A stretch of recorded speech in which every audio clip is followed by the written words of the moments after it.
Hey, we have a fire show for you today. We have big news in the AI video world. OpenAI has released Sora, their text-to-video model.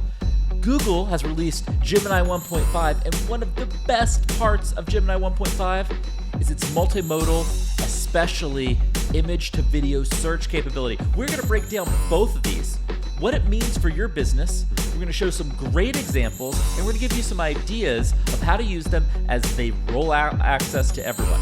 That and so much more on Marketing Against the Grain. Hey, we're coming in hot today. We are talking about videos, ChatGPT moment. We've got some major releases from OpenAI and Google Gemini that are going to change the face of AI, especially in video. I'm your host, Kipp Bodner, CMO at HubSpot. I'm joined by my co-host, Kieran Flanagan, CMO over at Zapier. And Kieran, we were just living a normal day yesterday, and Sam Altman decided to pick another fight with Google. You know, like we were just having a normal Thursday, and things got out of control.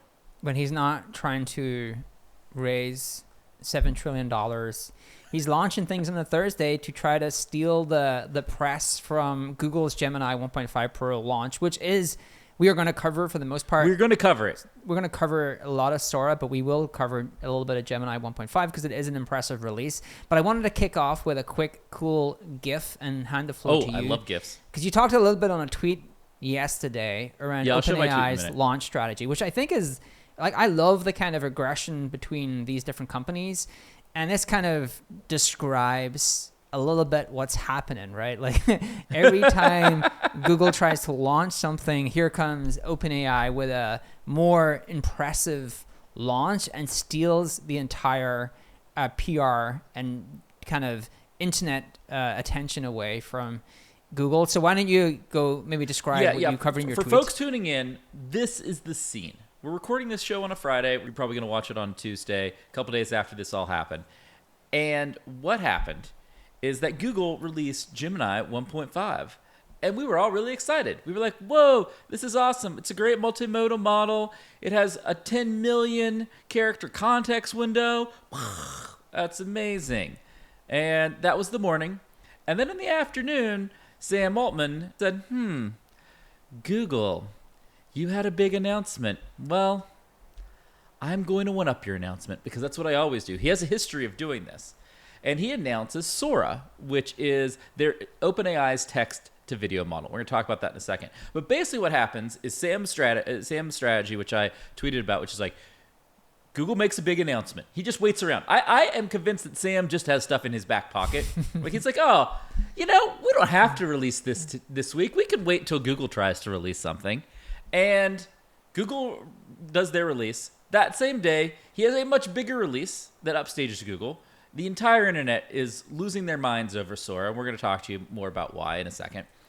Then, what did Sam do? He took to Twitter and just asked for people, because Sora is not available for people to use widely yet. And so he was asking for people to tweet him prompts, and then he was tweeting back the videos of those prompts, basically doing real-time demos of this new model. This is part of why they win. This is part of why they win, right? Because Sam Altman has realized that the Elon Musk approach to being a founder is truly great marketing, and Google are still launching things through a traditional large corporate way, and Sam Altman is launching things in a modern internet way. He's like, right? I'm just going to hang out on Twitter and launch stuff in real time for 2 weeks, or for 2 hours, and just make it happen.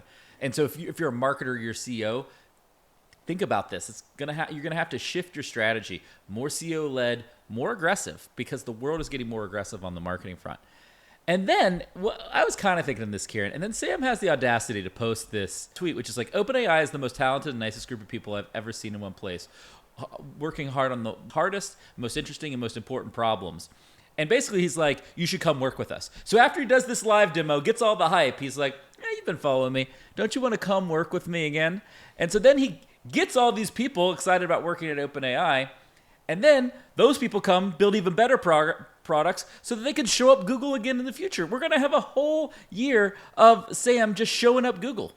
I don't see any other path forward here. Google are taking some actual interesting shots at Sam and OpenAI actually as well. So in their Gemini 1.5 release paper. In Gemini's 1.5, they have a big release paper. I think it's like 30, 40, 50 pages long. And so I watched multiple videos on it. There's two like kind of interesting Easter eggs in there. One of them is like really explicit towards OpenAI, where they show a graph of Gemini 1.5 and comparable to OpenAI in terms of the amount of tokens or something it can take in through the API, and basically just shows you like we are much better than Google through the API usage. But the one that's actually more interesting is, I don't know the backstory of Sam Altman being apparently quote unquote let go by Paul Graham at Y Combinator, whether that is true or not. I think Sam debates that. But they have like this, one of their examples they show in terms of how Gemini is really powerful for context windows is they trained it on all of the papers of Paul Graham.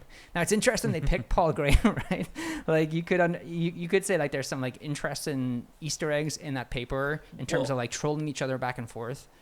Well, I got a couple things. First of all, Valentine's week, February 24, I think, goes down as Alpha Dog CEO week. You had Zuckerberg come out and basically try to take down Vision Pro. You had Sam trying to one-up Google. Elon's doing his Elon thing. Very, very like high testosterone week this past week. And you know what? While the Google trolling is good, Kieran, I want to show you my favorite trolling that comes from the OpenAI side of things. And it is literally from the Sora product page. It's the Sora product page. And if you look, right at the top it says, all videos on this page were generated directly by the Sora by Sora without modification. Yeah. And that is just a complete dig at the fact that Google completely faked a lot of their last Gemini videos for their big keynote. I love this. This is fun. This is fun marketing. Like it's good marketing. It's both a shot at Google and exactly what you need the person reading this page to understand. Right. It's actually a great product page. Right. This is a fantastic. If you're just like, hey, what's good product marketing look like? This is a good example of product marketing. Clear value prop. They got the three reasons, like the three components here: capabilities. What can it actually do? How they care about safety, and the research behind it. And like those are the three things you're going to get on this page. And it's like all in the header. You actually have a background video of a Sora image right in the header. Really good page. Right. It does show you that arguably at the moment, OpenAI just have the public's affection in a way that Google don't, because Gemini 1.5 is arguably a comparable, if not better, launch than Sora. I know that's kind of probably controversial, but if you actually that is a take. If you go through the research paper, it is objectively a better model than GPT-4. You can actually look at all the comparables and text, audio, video. It's comparable, if not much better than GPT-4 in a bunch of different areas. Better context, like better on a lot of things. It's also multimodal from the ground up. We've talked about that from way back, that they built multimodal in the ground up. So some of their demo videos are very impressive, but again, they are not being launched in the way that OpenAI launched. OpenAI have clearly give the model to a ton of influencers and designers and people who are really have really large audiences on Twitter. Like their launch is just more prevalent across the entirety of the internet, and Google just struggled to get the same sort of traction for their launches. And I think that is like a really interesting juxtapose of what's happening, where you have one brand that is kind of using modern content marketing, internet awareness tactics, and Google are still kind of using the same sort of corporate way to launch products. But Gemini 1.5 is a huge leap from where they have been. Like I have to give credit to the progress that Google are making. But both huge announcements. I want to dive a little bit more into the Sora announcement in just a second. But I'd have to say, we do have to predict and call one thing: that the fall of OpenAI is going to be one of the most elaborate falls in history, like in terms of public sentiment. I think the company's going to do great, but the public loves to build things up and then tear them down, right? And OpenAI is on that build-up path, and when that teardown happens, it's going to be ugly, which is why they are so focused on safety. It's why they're trying to be pretty open with their research, right? They're trying to prevent that steep fall from grace in public opinion, and you're seeing it kind of happen in real time. So as you're watching all these things come out, also keep in mind kind of the drama, the story of what's happening here. So this is like buried in the technical paper, so only dorks like me read it. But like this is what I was saying. If you look at some of the charts, like it's pretty, it's not it's not being secretive or like, oh, like we're better than no named. It's like, no, we're much better than OpenAI. Now the thing is, OpenAI are clear that they only accept 128K, so everything after that you would expect errors because it's like not part of the functionality. But Google are calling out like we are much better. This is how well it retrieves, and so the red ones are the errors, but Google's much better. But this is the one I thought was like really interesting, right? Like following they used all of the essays of Paul Graham here as well to show some of the advantages that Gemini Pro has over OpenAI. So. Yeah, I love this back and forth. I think it's super cool, and it's forcing companies to launch faster, do great work. I think one of the core takeaways, if you're a marketer out there, is that competitive marketing is getting more aggressive and more head-to-head just in the world, right? And like that was what you just showed was a great example of that. And if you're thinking about where to balance and lean on as you're doing competitive comparisons and everything, seems like it's trending a little bit more aggressive right now, right? And that's and I think that is just because there's just more transparency and the buyers are appreciating that kind of direct honesty more and more. Right. Okay. Do you want to? Show some videos? Yeah, show some. videos. we got to show some videos. All right, I want to show you my favorite video. I watched a lot of Sora videos, a lot, and this is my favorite. Bill Pebbles, who works at OpenAI. He created a whole zoo video, a video about different animals in a zoo, and he called it Bling Zoo. So it's animals with jewelry, like this turtle is iced out, just diamond out. This monkey's wearing a crown, right? It's Bling Zoo. It is hilarious, and it looks incredible. Like that, like the turtle, the tiger, like these animals look freaking incredible. Right. Like how did you enter a couple sentences and get this? That is pretty mind-blowing. And do you know what's actually really mind-blowing? Like, do you remember where we were a year ago? Let me just show this. Yes, please show people where we were a year ago. Because I'm going to stop sharing because it is very important. Right, this is the side-by-side comparable. Let's actually show the side-by-side comparable. Okay, this is under a year. Everyone remembers the Will Smith eating spaghetti.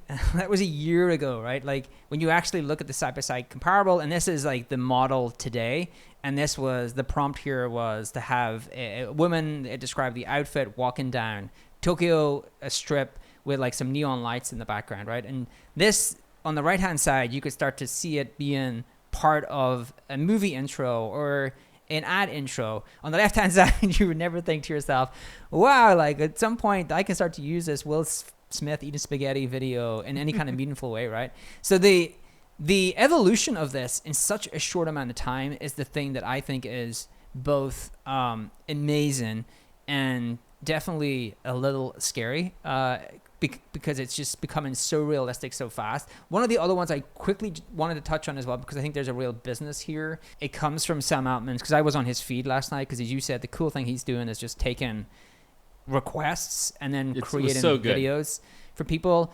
But this one here, let's get it. We can get it bigger. This one here is really interesting, right? Because the prompt is an instructional cooking session for homemade gnocchi, right? Hosted by a grandmother, social media influencer, and it had this setting. You can imagine, right? You can just create your own videos. Italian grandma influencer for recipes. Yeah, and you sure. You can create your own recipes. You can have them taught to you by AI. You can have a character.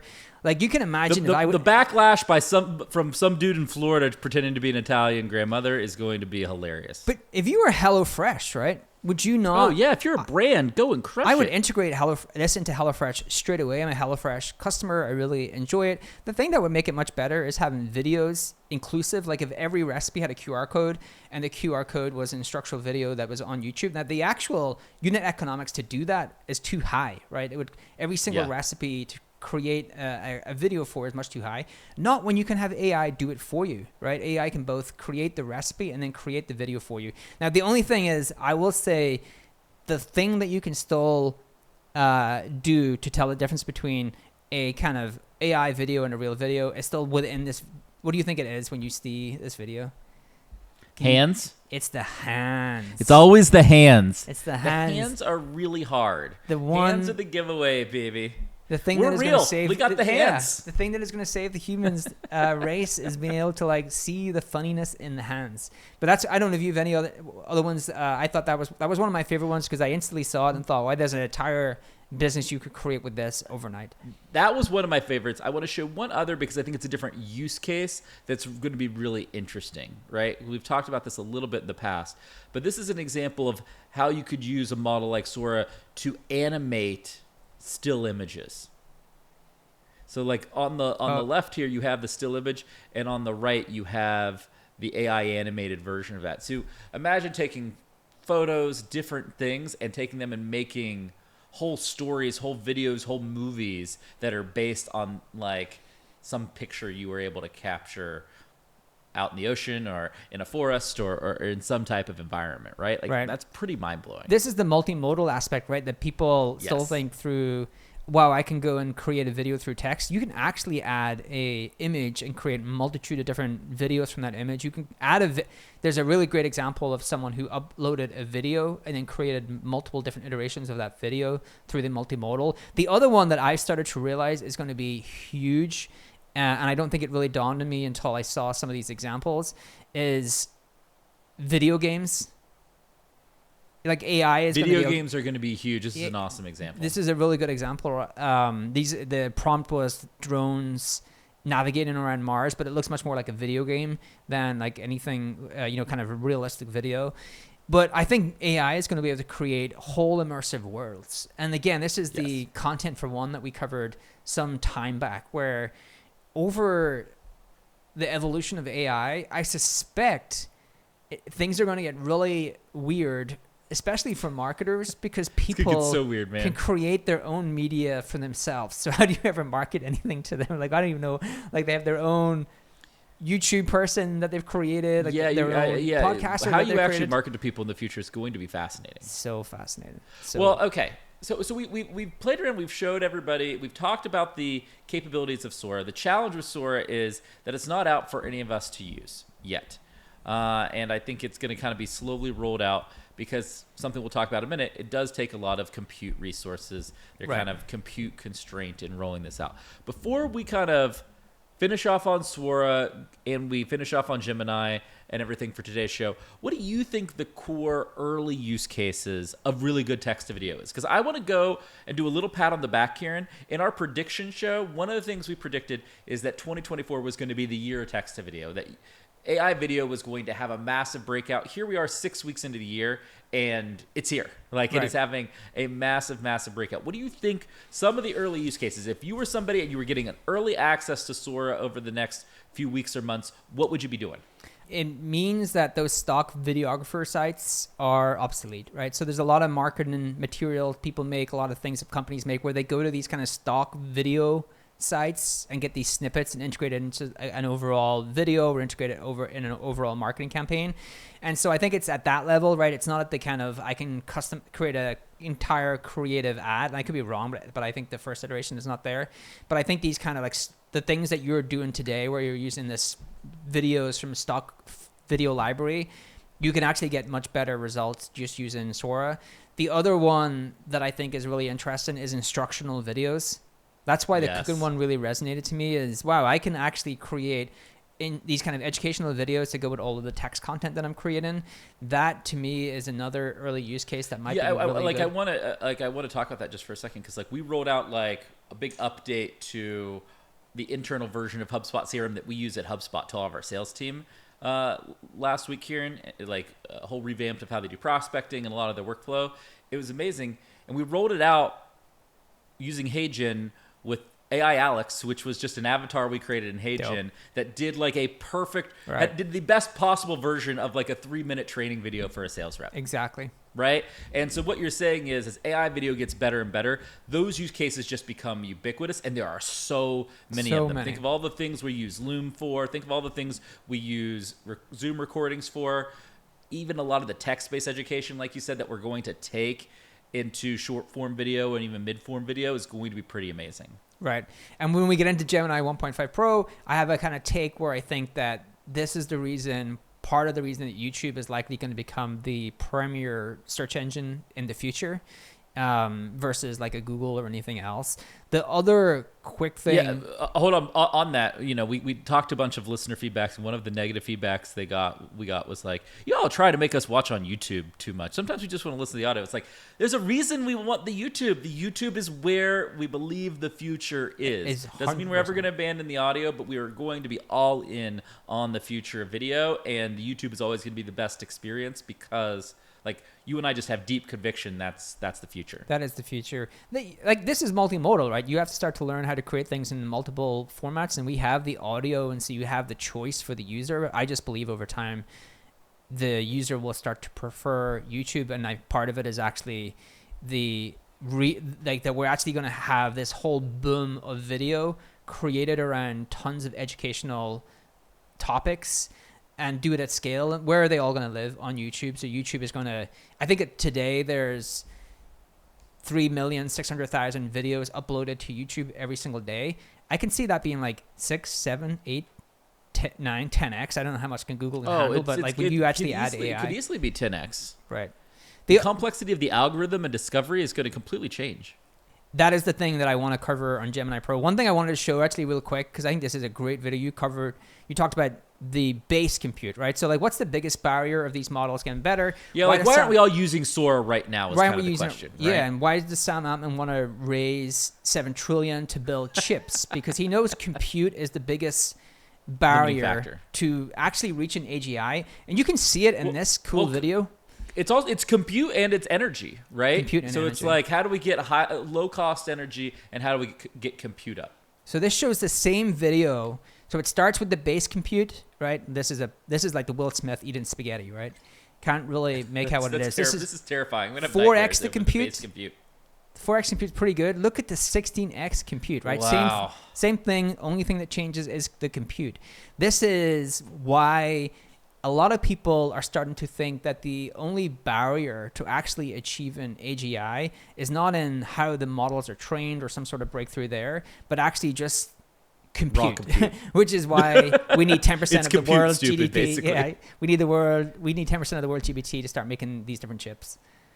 You came out with a hot take at the beginning of this show, which I think was flew under the radar, that you thought the Gemini announcement was more important than the Sora announcement, and this is Gemini 1.5. Why? Why is it more important, Kieran? Like the token length is 1 million. Like you can actually train the model. You can add an incredible amount of data to your to improve your interactions, right? But like one of the things that I really stuck with me is this here. I want to show you really quickly Sundar's. So they have a 44-minute silent old Sherlock Holmes video, right? And so the first thing they did, which was really interesting, was they said, find me the place in the video where someone takes a coin out of another person's pocket. And that's what I skipped over. And it got the exact point on the video. And then you can actually say, tell me what that person was doing. And it can give you the exact context of what was happening within that scene. But this here is even more unbelievable. So look here on the left-hand side. You see the sketch that they've uploaded here? The little so I'll play it from here. What is the time code when this happens? This is That's an all example of a multimodal prompt, just this image, where we combine text and image in our input. Now there's some latency, which you can see the fast forwarded here. Like it took about a minute to get this back. We pulled that up and found that it was the correct scene. So they got the exact scene. That's wild. In the video from this sketch, which is just like a pretty basic drawing of like water falling on someone. Pretty basic, like that is the most basic drawing you could ever do. Right, it's and so literally like, a stick figure. Think about this, right? YouTube today is, depending upon how you measure it. If you measure it based upon monthly active users, it's the second biggest search engine in the world. Now, if you measure it based upon search processed, it's not, because it's not a text-based engine; it's a video-based engine. Yeah. But I think in the future we will measure search and quote unquote search engines based upon monthly active users, not search volume processed, because you actually see a lot of these AI chat products move into subscriptions. Like Gemini Pro itself is actually going to be a subscription. You get a free trial. And so today YouTube is the second most popular search engine on the planet, and it's terrible at search, right? Because it's video based. But there's just a whole vast amount of content hidden within YouTube, which is why I think Google have a huge head start on OpenAI in terms of having better models. And I think Gemini Pro unlocks YouTube as a search engine. If you combine that with the fact that we're going to be able to create educational videos with our own avatars, like everyone can be a YouTube influencer because I don't have to be on camera. I can just have the AI be the influencer. I can have the AI create the instructional video. I can have the AI upload it to YouTube. So YouTube actually grows exponentially in terms of the amount of content. Now that in and itself would be a problematic if not combined with Gemini Pro 1.5, which unlocks all of this content as a search engine. So you can imagine, I could say, find me all of the places within all of the videos on YouTube that Steve Jobs talked about how to do incredible product launches, and then build me an app that has the playlist of those clips. Why would I ever go and do that in text again when I can just go and build? Yeah, why are people ever going to search with text again? Right. Should actually be one of the big takeaways of the Gemini 1.5 launch, right? So that to me is that the aha for me was how well the multimodal works, which is the example I give you. But there was multitude of different examples where they just added sketches and they added different elements, different like text-based, text, audio, and video. Plus, if you actually read the research paper, it's better today than GPT-4 and all of those different things. But to me, the aha moment was like, wow, it makes video searchable. It turns video into like a search commodity. The video search is dope. Probably better than like most web pages, right? Most of the content on YouTube is better than most traditional web pages. Which is interesting, right? Because if text to video creation takes off, video search has to get 10x better. Right. Right? Because we're just going to have a multitude of video that we're not going to be able to figure out. And we're never going to be able to properly label it and tag it with text and do all the crap we do now. That's why I think those two launches combined were actually really interesting, because Sora allows us to create video en masse. And in particular, like the educational video is where I think most people will start. And Gemini 1.5 Pro, it turns that into like a real commodity for Google. And so Google kind of win because like all of the OpenAI Sora stuff gets uploaded onto YouTube, and YouTube get to commoditize that and turn it into like really valuable search content for users. It's actually very complimentary. Like after this announcement, you're like, oh, OpenAI is leading the text to video race. Google is well positioned to keep owning the video search race. And so all of those videos created in OpenAI, Google's going to monetize with ads. You know, and it's actually very interesting for both companies involved. YouTube is the single greatest acquisition of all time. Oh, someone would need to like tell me what's even close to being as good of an acquisition as that company. Instagram and WhatsApp are the other two big ones, but YouTube is the best acquisition a company ever did. We'll have to do a whole feature show on that. Okay, what else? Is there anything else before we go to like? I feel like we covered a lot of ground. So we could end on Yulia, who's coming on the show, friend of the show. Oh yeah, this is good. She covered a couple of why OpenAI objectively are just a large company doing incredible work in terms of launches, right? Like how are they operating at such speed? And the speed we showed you, the great comparable is Will Smith, an odd version of Will Smith, eating spaghetti in reverse, like he's actually spaghetti coming out of his mouth instead of going in, to today, a year later, a model that could probably fool most people. You can create videos and you would never know an AI created them. And so she talked, she kind of posted this, which was really Sam's take on how you build a company that operates at speed. And he talked about a couple of things here, which we can kind of just end in, which is, you know, concentrate on a small number of bets with high conviction. I think you and I believe that stuff as well, right? It's better to not be spread too thin. Communicate clearly and concisely. This is we've talked about this. Huge. Simple and repeat. Number one in my book. Dude, I love this one. Fight bullshit and bureaucracy. Like, please. Yes. Every time you see it, get other people to fight it too. It's so good. Do not ship your org chart. Do not let your org chart get in the way of doing great work. Outcomes are what count. Yes. Do not let good process. Fuck process. It's process does not matter. All outcomes are what matters. Spend more time recruiting. I give you a lot of credit for this. I think this is one of the things you are exceptional at. You have always taught people in HubSpot, hire talented people. Everything else take care of itself, and you all details after that, baby. And then superstars are even more valuable than they seem. You and I have talked about this for a couple of people in HubSpot where we had to go to bat for them. And we were like, there's a big difference between someone who is this good and someone who is second. Like the difference is just do anything you can to go to bat for them. It's not a linear curve. It's an exponential curve, right? Between the very best people and even very good people. So I think all this to say that Sam is a really great CEO, an incredible leader, and that company are shipping fast. But wow, they have some competition. They have some real competition, and Google and these other open source models that are trying to catch up. But Sora is, I think, another ChatGPT moment for them, and they keep getting these launches right. Exciting moments in AI. We are really 6 weeks into the year, and exciting stuff is already happening. As Sora rolls out, as we do early experiments with it, we will come back and do future shows.